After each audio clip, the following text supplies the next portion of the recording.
Welcome to Leadership and Loyalty Tips for Executives, part of the Full Monty Leadership Interview Series. I'm your host, Dov Barron, founder of Full Monty Leadership. If you are a new listener, a new viewer, thank you for joining us. Strap yourself in. We're about to go full Monty.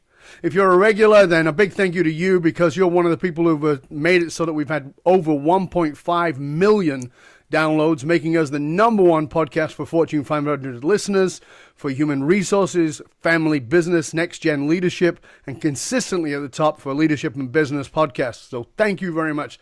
Awesome to have you here. Thank you for sharing the show with everybody you know. And remember, as always, we need your help to stay relevant. So please go to iTunes, rate, review, and subscribe to the show. And again, share it with everybody you know.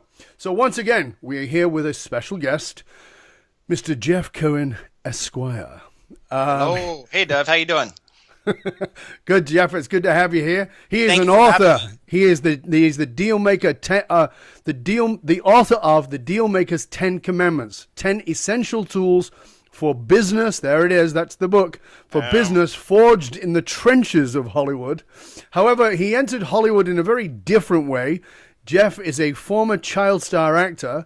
For those of you who may remember the movie The Goonies, he was best known for playing the role of Chunk. Yes. Which is a Steven Spielberg movie. I don't know if you remember that movie, but I actually do remember it. He's gone on to become one of the entertainment industry's most beloved success stories. He is a prominent transactional attorney, of all things. He's the co-founder of a Beverly Hills-based Cohen Gardner company. He has been named by Variety to Dealmakers Impact List, profiled by Hollywood Reporter, ABC Journal, Chambers Associate, Law Crossing, and many others. He's a distinguished speaker, an active writer. He has authored numerous articles discussing business, technology, and the entertainment matters for CNBC, the Huffington Post, Backstage, and a bunch of others. Welcome, Mr. Jeffrey Cohen Esquire. What a great intro. Dov, you're the man. Thank you, sir. It's Full good to have Monty. you, mate. Full Monty. I want to quit now. I want to quit ahead. Let's go drink some scotch and let's call it a day. Forget it. I'll go get mine. You get yours. We'll just do that anyway. Can't top that, man. No, thank you so much for having me. It's a real pleasure. Thank you so much. It's an honor to have you here. And if you didn't see it when Jeff held it up, this is his book. Okay, yeah, there we go. The Dealmakers Ten Commandments. There we go. And I'm sure that you came up with the title because of your last name. Of course. I mean, how could I make a Jewish mother more proud than having her son actually bring the Ten Commandments to the people? Because parting the Red Seas is kind of above my pay grade. There's no way that I could actually do that. But I could craft a Ten Commandments and bring it down from the mount. So yeah, cool. You got to make a Jewish mother happy. That's how you do it. That's very cool. Now, when I first opened the book, one of the things that really struck me when I opened it up was a great quote by Thomas Fuller. Great and good are seldom the same men. I love that quote. Tell us why you started the book with that quote, because that's right up front. No, well, thanks, Dov. I appreciate that. I start my book with a warning, a warning section, and I intro the warning section with that quote, great quote from Thomas Fuller. Great and good are seldom the same man. Mm-hmm. And in that warning section, what I tell the reader is, look, the advice I'm going to give you is brutal. It's very hardcore, and it's great for business. It's great for dealing with subordinates and collaborators and competitors and enemies, and that's what it's for. But it is terrible for dealing with lovers and friends and families and puppies, et cetera, et cetera. Right. So it's kind of a warning that, like, hey, this is going to be some powerful tools, and they are for business. It is not for it's not for personal, and look, and I say in the warning, this is a book about being great. It's not a book about being good. There are other books that can help you be good. This is not one of them per se. So for my distinction is this, and see if we're on the same path here. My distinction is I would change the word good to nice. Okay. And the acronym for NICE, NICE, is neurotic in control of your emotions, right? So that's nice. I like that. That's a nice and I ring to don't it. want to be nice. In fact, it's a terrible insult if anybody says, "Oh, you're so nice." I'm like, "Oh, that's a terrible thing to say to me." I'm not nice. I'm real. I'm authentic. I'm all those kinds of things, but definitely not nice, because nice means, from my eyes, nice is lies. I'm going to be nice to you. And we talk about this in our programs. You say, well, does my ass look fat in this dress? No, dear, you look lovely. And then she goes out and she gets insulted and she's pissed off at you because it doesn't look good because you were nice. This book is not about nice. I mean, I looked through some of the stuff, and as you said, like early on, it's like, holy, that was a punch in the face. There's some, especially because, the guy you're quoting very early on, and for those of you who don't know, if you do know, you'll get it. If you don't know, you got to go read it. Very small book called The Prince by Machiavelli. Machiavelli, just so you understand, for those of you who don't know the history of Machiavelli, was the book is about a prince, but it was actually a guy who was a very financial advisor during the time of the popes, and he was the guy with the money, and he manipulated the shit out of things to make it work for him, and he lived by these rules that he wrote in The Prince, and it's not nice. There's nothing nice about it. It's hardcore, and I guess my first question that comes to you is it for you when you write this, because you say it's not good, it's great? Is it compartmentalizing? Is it okay? Here's the personal me, and here's the professional me. Is that how you see it, or is there a way to bring those two together for you? It's challenging. And thank you. Yeah, I agree. The Prince by Machiavelli, as you said, small book, 100 pages. And for my money, it's the greatest business book of all time. And it was written in 1524, And you're right, it was written by Niccolo Machiavelli, basically a politician, in the early Italian Renaissance. And why the book is so impactful, I think, is what he says about human nature, the innate selfishness and short-sightedness of human nature. It was true 500 years ago, and it's true today, and it'll be true in 500 years. Right. And my take is that, human nature is basically constant, but the technology changes. Right. As far as the compartmentalization, it's a real challenge. And it's funny, the first Dealmakers Commandment number 1 is straight up Niccolo Machiavelli, which is, it is better to be feared than loved. Right. Because people fear you because they have to, and they love you because they want to.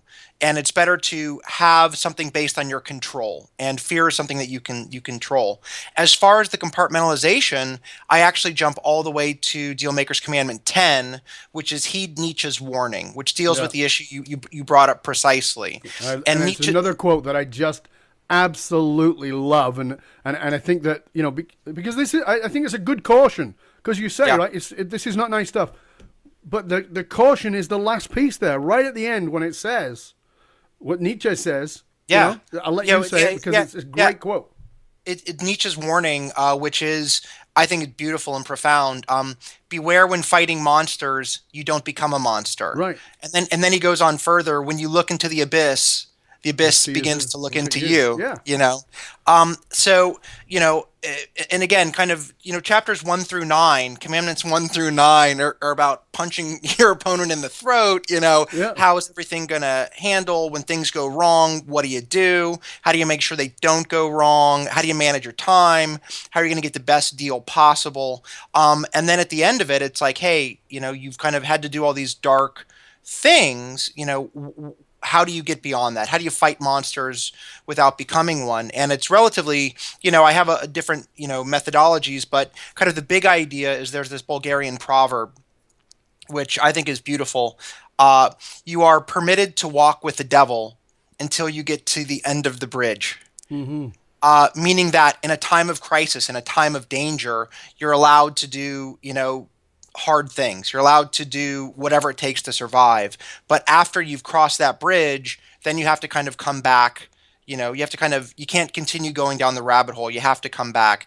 And for me, the methodology of doing that, in a word, is forbearance. Right. Forbearance legally, meaning when you have a right, when you have basically the opportunity to take advantage of a situation to enforce a contractual right, but you don't. Right. And throughout that chapter, I discuss kind of why sometimes it's actually smarter to exercise forbearance than take advantage of every single opportunity. And again, it's not because you're being nice. No. What's your category? Neurotic, insecure, controlling emotions. So you're not being that form of nice. You're doing it because you're smart. Right. There's a quote that I use in the end, which is, in life, next to knowing when to take advantage of a situation, the second most important thing is knowing when not to take advantage of a situation. But I think that is so powerful, and I think that's the stumbling block, because as you know, as I know, as we know, walking over that bridge with the devil, and thinking you're going to leave the same person as you were when you entered the bridge is a big fat freaking lie. You're changed. You're going to get changed by that.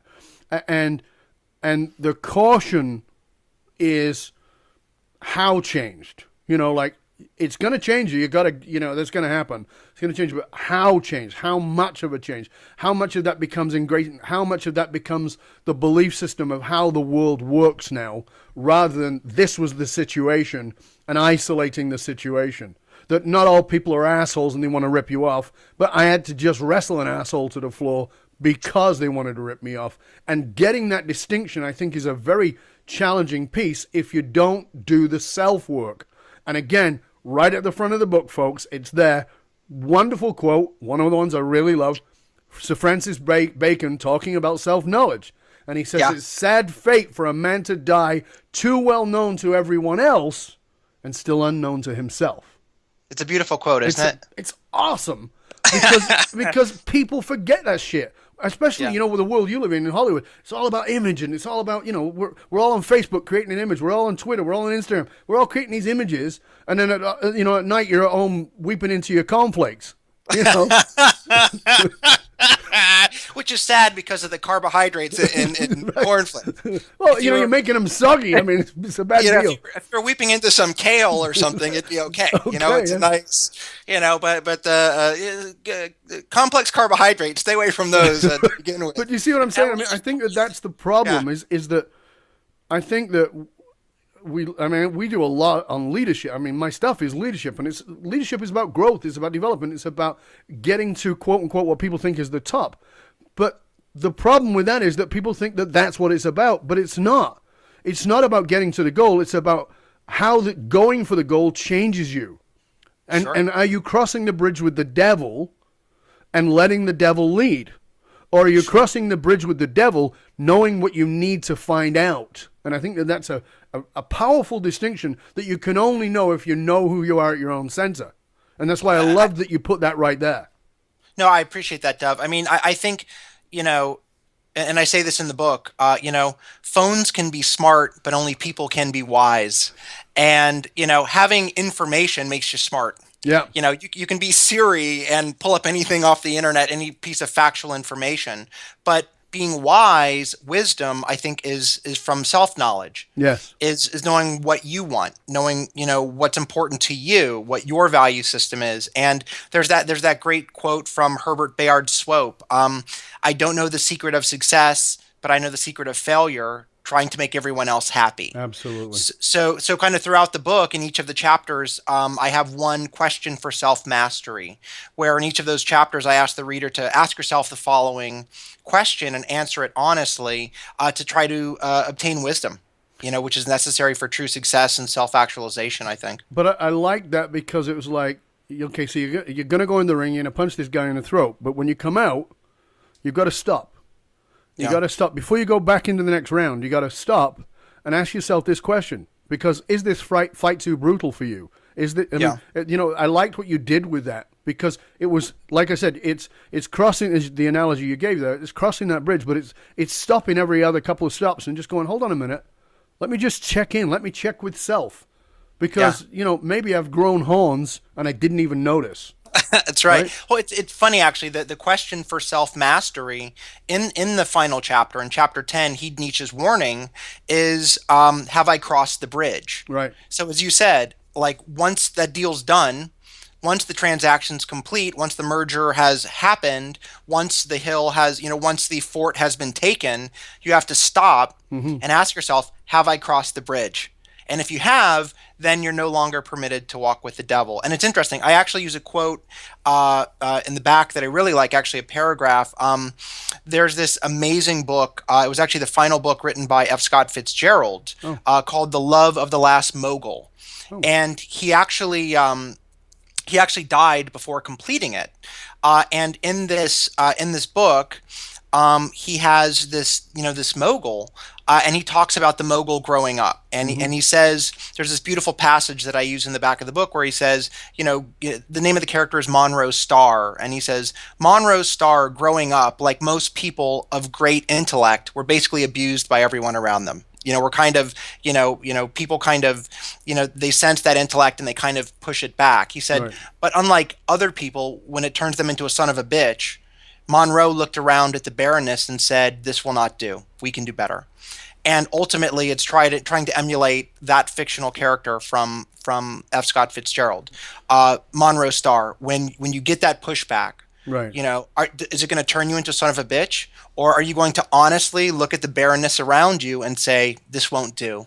Can we improve upon this? And again, it's back to that point we just made a few minutes ago, which is when you've wrestled the devil to the ground, do you then decide that everybody's a devil, right? And so that's that same thing is like, people are pushing back against whatever it is, your own goodness or your own intellect or whatever it may be, and you just then generalize about everybody and say that's who they are, or you able, because that's why I asked you the question about compartmentalizing, because I think compartmentalizing doesn't work, because eventually the compartments leak. Yeah, and the shitty stuff leaks out. But but understanding the context of a situation, which is really what I got from this, is understand the context of a situation. That you don't, I give you a great example.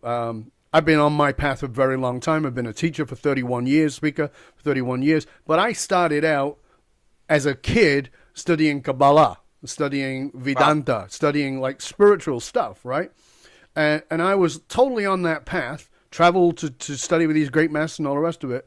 And I remember being 23 years old, so I'd already been doing it a long time, 23 years old, and meeting these people. So this is 30 plus years ago, meeting these people who, understood energy and all this woo-woo shit, and they couldn't hold down a job. I mean, they could tell you what color your frickin' aura was, and they could tell you, that in your past life you were a handmaiden to Cleopatra. Well, that's funny because I thought it was Cleopatra, but all right. Handmaiden still good work if you can get it. Handmaiden to Cleopatra, still a great gig back then. It's not bad, because she liked to be washed. It's how it works. Anyway, that's my own particular weirdness. But, so, they could tell you all this thing, but they couldn't hold a job down. They couldn't hold a relationship down. They couldn't start a business. They couldn't be grounded. And so that world had to become compartmentalized, and they had to badmouth it. Oh, people with money are bad, and people who are, and for me it was always about, no. You have to be spiritual and practical. You have to be able to deal with things in the context they are. So the question I used to ask in my seminars was, those of you who've known me for 10 years, or around that time, on a scale of 1 to 10, write down how enlightened you think I am. Right? Don't tell me, just write down a number, right? And they'd write it down. And I'd say, okay, so now thinking about that number, I want you to imagine that somebody breaks into my house while I'm asleep in bed with my wife at night. They break into my house and they grab me, and they've got a knife, and they tell me that they're going to kill me and they're going to rape my wife. I said, based on the number you've got there, am I going to sit up and go, what do you think I'm going to do? And some people actually thought that. Really? Oh, yeah. They thought I was going to give some enlightened speech. And I said, you're on crack. I said, here's what I'll do. I'll take the knife off the guy. I'll shove it up his ass, punch the crap out of him, and call the cops. That's what I'm going to do, because that's appropriate in the context of the moment. Sure. And that's what I got with this. That was teaching, and maybe I'm wrong, but, because it's your book, you tell me. But it was like, this is for the context of this. Yes. And that's why, as I said about the Nietzsche quote, is that don't become a monster because you're fighting the monster. The monster is this context of this situation. Do you feel like I'm on track with what you're saying? No, absolutely. No, that's absolutely right. I mean, and again, that's why I start the book with that quote. This book is about, good and great are seldom the same man. It is challenging, because I think the business world, show business is brutal, but all businesses are brutal. Right. If you work for a company for 30 years, whether they're an entertainment company or, a technology company or a service company, and you get laid off, that's brutal. Sure. And that's kind of part of our, that's just kind of what happens. So I view it, somewhat, as a way to attack and also a method of defense, Right. because business is a brutal environment, and this will hopefully, help the reader, discover what they really want and then help give them the tools to get it. I'm actually curious on your end, what do you think is the best methodology for kind of fighting monsters without becoming one? Like what's your take on that? I'm curious. It's exactly what you said at the beginning. It's self-knowledge. If I don't know, if I've not done, and people go, oh yeah, I've got self-knowledge. Whatever. Have you really looked? And Right. It's the quote. Have you looked into the abyss? I love Campbell's work, Joseph Campbell's work. Yeah. And the thing you fear most, it's the scene from Star Wars where Luke has to go into the cave. That's directly from the hero's journey. You have to go into that darkest possible place and meet the darkest version of you. Yeah. Like your enemy is the darkest possible version of yourself. And if you've not looked in there, and you're trying to tell yourself and everybody that, I'm enlightened and all that kind of nonsense, then you're an idiot. And I always say to people, if somebody tells you they're enlightened, run away as fast as you can, because if you don't, they will take your wallet. Yeah, you're probably right. Right? That's all it is. Yeah. Enlightenment is something that, I love the way the Dalai Lama describes it. Enlightenment is something that happens in a moment, but is gone in the next. And your job is to try and bring yourself back to that. But you can't do that if you're thrown into a situation and you don't know where your own center is. And I work with my clients, I work with leaders, I work with people in Hollywood, I work with pro athletes, all those. And it's one of the first things I say is, what matters most to you? And it's interesting because people come up with an answer and I go, really? And then they go, you can see that's the right answer. It's the one they're supposed to have, but it's not the one that's true. And I say, that's right, but not true. That's a distinction, right? Good, nice. Oh, absolutely. And it's funny. There's a great book by Alan Laken from back in the 70s. You may have read it. It's How to Take Control of Your Time and Life Now. And great time management book that I used and referenced in my book as well. And his exercise, of course, is, okay, if you're going to be dead in 3 years, what are the top 5 things you would want to do with your life? Okay, you're going to be dead in a year. Yep. Okay, you're going to be struck by lightning in 30 days. And that's going to happen. What do you want to do? And that exercise is so much a part of, it's not what your church wants you to do. It's not what your spouse wants you to do. It's not what your parents want you to do. It's not what society is pressing you to do. It's, no, what do I want? Right. What's meaningful to me? Yeah. And it is a seemingly simple exercise, but as you said, we are programmed to spit out what everyone else has said we want. Oh, yeah. And again, that is the recipe for failure. Trying to make everyone else happy, right? And I think the reason we're bringing it up is because if you don't know that, when you hit that dark place, it's easy to think you're the dark place. Yeah, that's the other side of it. See, if you believe you're the light place, and you hit the dark place, then you believe you're the dark place, but you're not. Yeah. The truth of the matter is that we are both. We're not either or, we're both. I know that, one of the things I used to teach my students in the public programs I used to do is I used to say, I'm the most enlightened asshole you've ever met. Because in the right context, I can be incredibly enlightened. Right. But sometimes you need me to be an asshole. You need me to jump on you and say, look, stop screwing around, and here's what it's going to take. I'm also, I'm the guy, my house is faux finished and there's nice fabric, and I go and pick that with my wife. and I've got more shoes than my wife. That's about as gay as you get. At the same time, I'm the same guy who goes to the gym and pushes 1,600 pounds in a leg press, and everybody in the gym can hear me grunting. I'm a macho man. Right. I'm not an either or. I'm all of the above, and that's what we are. But you don't know that if you cling onto an identity. And when you cling onto an identity, all it takes is for something to come along and tear that away, and you're bollocksed, because then you go, well, maybe I'm this. And I speak about this from very strong personal experience. And for those my viewers, listeners know, I fell off a mountain and got smashed to pieces in 1990. My identity got literally smashed to pieces. And I had to deeply look at who I was. Wait, how long were you in hospital for? In and out for months. I've had 10 reconstructive surgeries. It was very oi. Very oi way. It was. I was just smashed to pieces. I fell 12 stories onto boulders, onto rocks, and got smashed to pieces. So my face has been rebuilt. All kinds of stuff. But that is the stuff.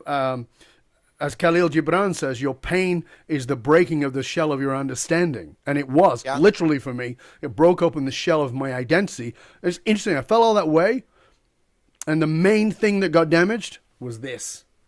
Now, what is this? Really? This is the ego. My ego, my identity got smashed open. I had to re-question who I was, what really mattered. I had to do these very things that we're talking about here so that I could go into battle when I needed to, and know that I could be the warrior for that moment, for that time, even for that person. That's one of the things that my clients say. I am the warrior for them. I will fight for you harder. And I get that this is what you do with your work. And I don't know if people get this, because I think there's some some lawyers who are just scumbags. But I also think there's lawyers who are amazing people. I have some of them as clients, and they're warriors. They will go after it, and they'll be the warrior they need to be. And it's not because they're an asshole. It's because they know it needs a warrior. And I really felt like that's what you're trying to get across to people. Here's when you need to be a warrior. Don't go into battle wearing a linen coat and beads and going, oh. You need your steel toe cap boots and a pair of boxing gloves. Yeah, that's right. It's funny. My version of getting broken apart is much less dramatic. No time in hospital. So I didn't fall off of anything. But kind of for me, like my version of that happened when I was a kid, because I was a kid actor. Yep. And, I that's what I wanted to do. I used to watch these short movies, The Little Rascals. They used to have the old, shorts from the 1930s. And there was a little fat kid named Spanky. And he was like this fat kid, and he was like the leader of the group, and he was funny. And when I was a kid, I was like, oh, that's what I want to do. I want to be Spanky. Like, that's the best job in the world. You get to be the boss of the Little Rascals and right. Have fun and make everyone laugh. So I did, and I went out on auditions, and I got television shows and the Goonies film, and it worked. And I was like, oh, well, this is how life works. It's just kind of this beautiful, graph up of success, But, I faced the childhood actor's greatest nemesis, puberty, which was my version of falling off of the mountain. Of course. And I looked different. I went from chunk to hunk, the hunk that I am now, that transformation. And lovely modesty as well to go. Well, I'm only being real. Tubb. I'm only being real. I was kind of making that transformation, but at the time, I didn't understand it because I just wanted to be an actor, and that's what I wanted to do. And I looked different, and I couldn't make money, and people who were my friends were gone. Mm-hmm. And as a kid, you don't understand. Well, wait a minute. Like, I thought the chart goes like this, but perhaps to a degree, when you had your tragedy with the physical tragedy of falling off a mountain, having some failure at a relatively early age that doesn't kill you, does, as Nietzsche says, does make you stronger. Yep. And it gives you the ability to say, hey, I can rebuild. I'm strong. I need to think about things. Things are precisely as they seem. How can we build from there? And in a way, I feel lucky that I had kind of my, I've had plenty of failures. But that was your fall. Yeah, exactly. And I compare that to people, that I've seen in the corporate space who, it's kind of that graph up until you're 50 something and the corporation downsizes, and you've never had that before. Right. And how do you deal with it at that point? So I Yeah. feel like fortunate that I had kind of a big kick in the gut when I was a kid, because I could kind of, kind of recontemplate the universe, as it were. Yeah. Perhaps you felt the same, Well, I think that, when I say even from the platform when I talk about it, I say, listen, here's the fact. I fell off a mountain. And the fact of it is, we all have falls. Mine was literal. Some people it's a heart attack. Some people it's a divorce. Some people it's a bankruptcy. Some people it's a downsizing. Some people it's the career. I was an actor and no longer am an actor. Sure. Amy Schumer, the last fuckable day. I mean, that's a fantastic piece. It's that whole thing, right? Around that your identity is gone. And if you don't have that center, or you don't know how to get to that center. Because I talk about it, I say, the first 9 months after I fell, I was doing everything I could to come back. I mean, you would have lowered your voice and had electrolysis if you possibly could at that point. Right. Because your identity, you're locked in. And I spent 9 months going, I'm just going to get back. Because I was on TV, radio, newspapers, magazines. I was doing all of it. And I had speaking tours, and it was gone. It was gone. I'm going to get back. I'm going to get back. And then one day after 9 months, I found myself on the floor in the fetal position, just weeping. I couldn't function. I was incapacitated physically, mentally, emotionally, spiritually, financially, every possible. And I suddenly realized before me was 3 paths. On this side was the path to go back, which I'd been fighting hard for 9 months. And I realized, hey, it's a dead end. Hey, there is no back. You can't put Humpty Dumpty together again. There is no back. That's right. The path to the other side was the path of the status quo. That just accept it. There was delusions of grandeur. This is how life works. You're a victim. It's all shit. Just live with it. And I was like, yeah, okay. And I got to tell you, that was the most appealing one because that took the least effort. And then there was the path that was in front of me, which is evolve from this.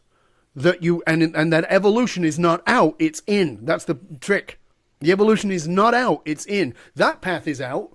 This is in. The evolution of me is, if I'm not that, then who am I? And then going back in and back in and back in. Then when you get hit with the stuff that you're talking about in here, then you go, okay, what's my center? It's this. And I loved, Oprah did it really well. She explained it really well when she got taken to court by the Texan beef people. You remember that? Remember when that happened? That happened in the 90s. Of course, you're a young fella. You probably won't remember that. But, I had hair back then. When it was blocking your ears. In court. It was in your eyes. Exactly. Had a beautiful mop back exactly. So she got taken to court by the Texas meat people because she made some comment about meat during one of her shows, and they tried to sue her. They took her to court in Austin. She was there for a long time. She actually did her shows from there. Because she was in court every day, and they were killing her. That's how Dr. Phil started. He was her counsel. Okay. And they were killing her. And then one day, she said she'd finished in court, she'd recorded the show, and she had this downtime. And she was so upset about all the shit they were saying about her. And she said, and I suddenly got it. I'm not who they say. They don't get to decide who I am. That's brilliant. And it was that moment of like, she knew her own center. So, because she said she was advised by lawyers to go dirty. Like, they're dirty with you. You got to get in there. You got to go dirty because they're just going to cut your throat. And she just said, I can't do it. And that was the breakthrough for her. And so the next day, apparently, she went in and said, you can say whatever you want about me. I know who I am. I know what my intention was. You're making stuff up and I can't change that. But this is who I am, and this is what matters to me, and this is why I did it. And I don't have any ill will towards the Texas meat cattle industry. That's it. Next day, gone. Court case gone. After like months. Well, I think it's very powerful when your kind of view of self is from, as you said, from the inside. Because again, it kind of goes to the issue of control. That's something you control. Absolutely. You can kind of make your own value judgments about, hey, what do I think about this? What matters to me? What do I think is important? What was my take on the situation? And I think starting from that position is very hopeful and very productive and very positive versus if you're always thinking about what does everyone else think about me? What does everyone else what does everyone else want? What is their take? And it's funny, actually. I'm sure you've heard this, but I literally just heard this. I was on a trip with a client the other week, and I just had heard this saying, which I'd never heard before, which I thought was brilliant. And I don't recall who said it, but the idea is, don't worry about what other people think about you. It's none of your business. Yep. And I love that idea that, like, well, actually, because I'm a big believer in privacy and personal privacy. Right. And, it's like, what someone thinks about you, people are so worried about that. It's actually none of your business. Yeah. Terry Cole Whitaker in the 80s wrote a book by the same title. What you think of me is none of my business. And it's like, that must be it. That must be where it's from. It's simple, right? Simple, but not easy. As Edgar Casey used to say, simple, not easy. I get it. It's very simple. Applying it, woo, that's a whole other gig. Agreed. I just find it to take something that's so disempowering. The idea of like, oh, what does everyone think about me? Am I cool? Am I going to be the prom king? Am I, are they going to like my book? Are they going to like me? Which is so disempowering because you're not in control of that. No. And then kind of flipping it and saying, you know what? It's actually none of my affair. Right. I have to kind of do my work. I have to write the best book I can. I have to do the best podcast, do the best speech I can, write the best book you can. And how other people take it, that's their business. It's actually their private thoughts, and I should let them have it. Yeah. So to me, I love that idea of taking such a disempowering idea and really flipping it. But I got to read that book. That has to be work. That's like from the 80s, and it was. I remember. You know what? I don't remember much about the book except the title. Well, and I've literally read thousands of books, but I could have bought the book for the title because that was it. That was the message. Yeah. And you're absolutely right. Tell us how you came to write this. Why did you write this book? Sure. Like, was it written for lawyers? Was it written for people who have to deal with legal situations? How did you come about writing it? Sure. In early 2014, the American Bar Association had done a profile of me and my law firm in Beverly Hills, which is basically a transactional entertainment firm. So, we represent, corporations and individuals and media companies and kind of negotiate their deals regarding a media transaction. So it's all deals. So the American Bar Association had done a profile of me, and then we're like, hey Jeff, we want to do a book on entertainment law, pitch us on a topic. And I'm a big fan of business books, starting with Machiavelli's The Prince, from 1524, again, for my money, the greatest business book of all time. And I was like, hey, instead of just doing a legal book, I want to open it up. I want to make it more of a general business book, which is something that I'm a fan of and a consumer of. So the big idea is that, with the Dealmakers 10 Commandments, is that success is life on your own terms. Mm-hmm. And the book helps you discover what those terms are and gives you then the tools to get them. So I've written it as a broad business book with the trying to instruct the reader how to negotiate great deals, how to manage your time, how to deal with crisis, and as we discussed at the beginning, kind of do it all at the highest level without losing your soul. Yeah. How do you fight that monster without truly becoming a monster? How do you walk with the devil and then recognize when it's time that you have crossed the bridge and you can get back? So, the big picture of it is, as I was building up my law firm over the past, 13 years, and kind of creating, my businesses on the entrepreneurial side, and again, as an attorney, these are the tactics that I created. So the full title is, Dealmakers 10 Commandments, 10 Essential Tools for Business Forged in the Trenches of Hollywood. So it's a general business book. I use kind of stories from the entertainment industry to keep it fun and to kind of show the principles in action. Yeah. And I think entertainment is just fun generally, but I'm biased because, it's my business, for a long time.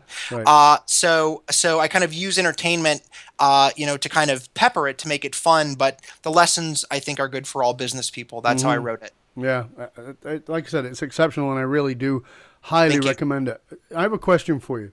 Sure. What do you think? One of the things I like to talk about is what I call invisible factors. Okay. Invisible factors, which are the things that are obvious to some of us, but very often other people are oblivious to. And oftentimes it is specific knowledge. So, you have an insight into the world from being an entertainment lawyer, from being who you are and what you've done. What do you think is the invisible factor that most people miss about going after and getting what it is you want? Because this is what this is talking about. Sure. No, it's a great question. I would, for that issue, I would basically bring in Dealmakers Commandment 4, which is, and it's going to sound very simple, but I think it kind of hits your issue on the head. Dealmakers Commandment 4 is things are precisely as they seem. Things are precisely as they seem. Especially in the context of making deals and, business relationships, we're always worried that the other side's lying to us, that they're tricking us, Right. that we're going to be deceived. And that is something to worry about. But what I argue in my book is that an even greater risk of being deceived by the other side is deceiving yourself. Because it's a very beautiful and naive human trait to take information and to twist it to come out the way we want it to. So kind of in that chapter, things are precisely as they seem. I advocate a methodology based on Occam's razor. Yep. The idea being that the simplest explanation is the best explanation. And what I advocate in that chapter is you have to recognize your biases. You have to kind of take your feelings and shave them away. You have to shave away anger. You have to shave away desire. You have to shave away morality. You have to rise above your principles. You have to, shave it all away. And what you're left with is the facts. And whether it's pretty, whether it's ugly, whether it's good, whether it's bad, that's the facts. And to have intellectual freedom, to kind of reach the right conclusion, you have to be able to kind of put everything you want, everything you're afraid of aside and say, what am I looking at? So for me, that's the methodology I've developed to try to analyze any particular situation, shave away kind of all the emotion and say, what am I dealing with? And even if I don't like it, it doesn't matter. Right. Because it's not about good or bad, it's about truth. 2 + 2 is always 4. The earth always revolves around the sun. And for me, the exercise is how do you get to that truth? And it's through shaving away all of that, human emotion, beautiful and, terrible human emotion. Yeah, I like it. The way I would say the same thing using my language, and I think it fits, is stop making shit up. Another elegant way. I don't know about elegant, but to the point. Works. Right, but the thing that's the one of the things that we see with people is that people love to think what people are thinking. Yeah. Right. I think he's thinking this. Oh, really? How the hell would you know that? Yeah. Like, is this Jojo Sekid line? Thank you for calling Jojo Sekid line in Jamaica. Like, no, it's not. So stop making shit up. Unless you actually know, unless you can find out the facts. So, it's what you're saying there. And I think but I think that you're right. We don't want to go to that. We don't want to go to that place of finding out. It's better for us to, because human beings are very good. We love to go to look for information that validates our belief system. And so if I believe that those people are all assholes, then I'm looking for evidence they're assholes, and that's all I'm going to look for. If I believe the world is full of flowers and wonderful things, and then that's what I'm looking for. And that may not be the truth in either way. And the truth is, you may think it's all flowers and roses and hummingbirds, and it may stink in this situation. And you may think that the person is vindictive and nasty and after you, and it's got no sign of that when you actually strip it away. So I think it's a very powerful piece you just gave there on the invisible factors, is just go to the truth. Put everything else away. Shave it away. Fabulous insight. Well, and just thank you, Dov. And just one really quick kind of bookend on that. And I actually use this lyric in the book. It's from Paul Simon's song, The Boxer, which is this little lyric that I love that I think summarizes that. All lies and jest, still a man he hears what he wants to hear, and he disregards the rest. And that I think that Paul Simon summed it up pretty good. He did. And the rock in the not that rock, not the one. I love that guy. He's amazing. Not that one. What can't he do? But the rock in in a cartoon called Me and My Arrow by Harry Nielsen. Okay. Right, which was awesome. I love Harry Nielsen. And you're probably, again, too young to know this, but there was a full-length cartoon that was narrated by Ringo Starr, and the songs were by Harry Nielsen. Sure. And it was, and the main theme song was "Me and My Arrow." Me and my arrow. Do do do do do do do. It was re-recorded by people like Diana Ross. It was phenomenal. But in that, this character, Oblio is the main character, bumps into the Rockmen. He's a rock, but he's a man, right? And the rock man says, "You see what you want to see, and you hear what you want to hear." And with that, the rock man fell soundly asleep. And it's that the rock same man piece. is wise. That's a wise rock, you know? That's it. People see what they want to see. They hear what they want to hear. You know, it's that line from the boxer. I mean, you're absolutely right. It's powerful stuff. Tell our listeners, our viewers, where they can find out more about you, about the book, etc. Oh, thank you, Dev. Sure. The book is, again, the Dealmakers 10 Commandments. You can just go to Amazon.com, Dealmakers 10 Commandments, or myself, Jeff B. Cohen. And, you know, we have the book on Kindle. We have an audio book. I can actually read it to you if you haven't had enough of these gorgeous tones in my discussion tones. with Dove, these dulcet tones. I will actually read you the book when you're on the treadmill doing your thing. You know, so there's a Kindle, a hardcover, and, you know, the audio book as well. You can check me out on Facebook, Jeff B. Cohen. Also on Twitter, Jeff_B_Cohen, or DealmakersCommandments.com. So it's all out there. And would it be the same place aside from the book, we just want to find out more about you and your other services? Sure. Yeah, I would just go to probably to track me down on Facebook, Jeff B. Cohen, or LinkedIn. Also, Jeff B. Cohen is a good way to reach out. Awesome. Well, I hope you'll stay with me for a minute while we just close up here. But I just want to say it's been awesome having you. I really enjoyed this. We had a lot of fun. I hope you had as much fun as we did listening in. And if you are serious about embracing the kind of positive disruption that builds a culture that has fiercely loyal employees who not only lead, but also become evangelical about your organization while generating 10x engagement and productivity, reach out to me. My name is Dov Barron through FullMontyLeadership.com. That's FullMontyLeadership.com. I want to thank you for joining us here at Leadership and Loyalty Tips for Executives, part of the Full Monty Leadership series of interviews. Again, my name is Dov Barron, and so I want to thank you for sharing the show with everybody you know. Remember, we always need your help in staying relevant, so make sure you go to iTunes, rate, review, and subscribe to the show. Until next time, stay curious, my friends. Stay curious.